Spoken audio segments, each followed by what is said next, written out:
I just want to take another look at you.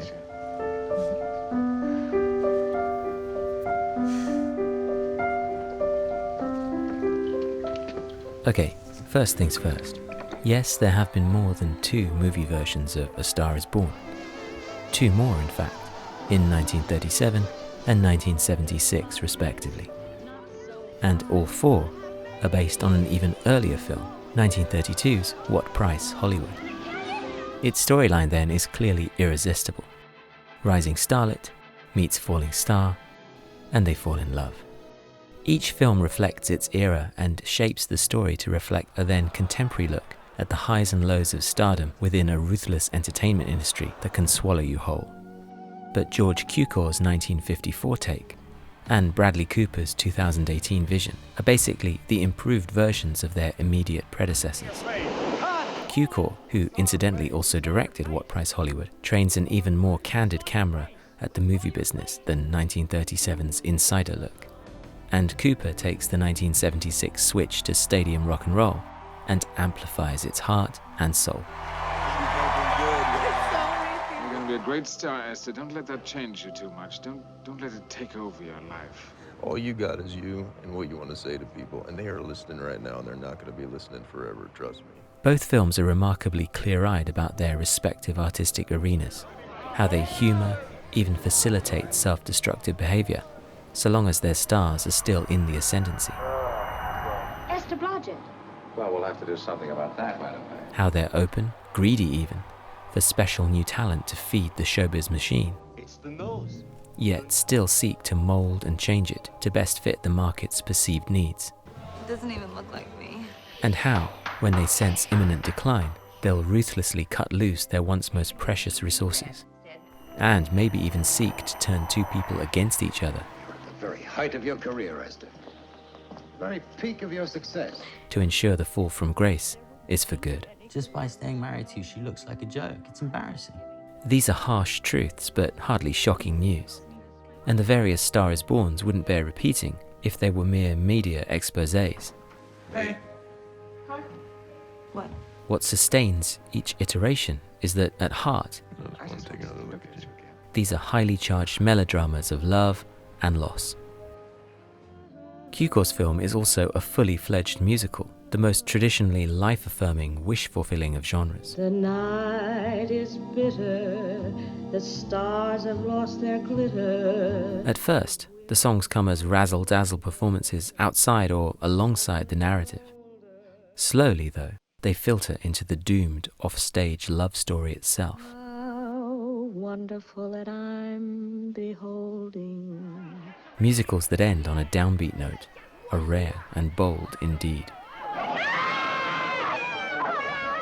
Cooper's film is more self-contained. The music numbers stay in concert, in rehearsal, in character basically. The songs channel, energize and express the central couple's chemistry, passion and pain.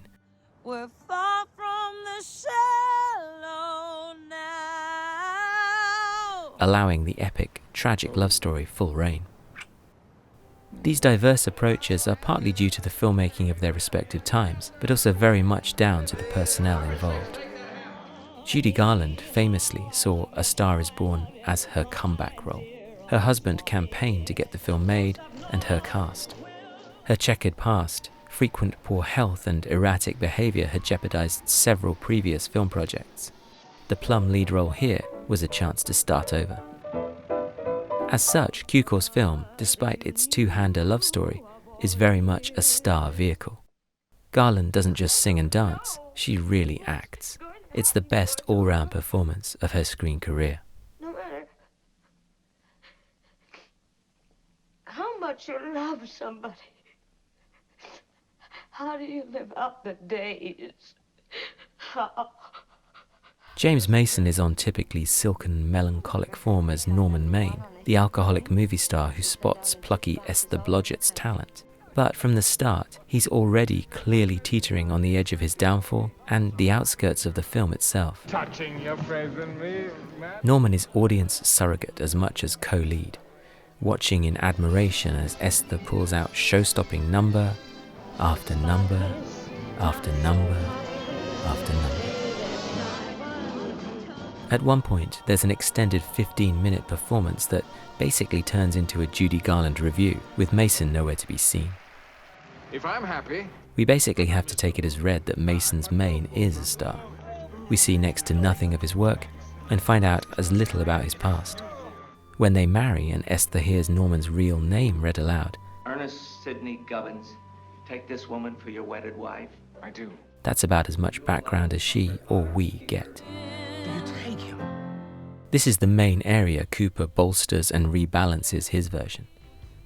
Jackson Maine is still a country rock star, and the film opens with him riding his success. Unlike Mason, he's not just a talent scout, but a fully fledged talent in his own right.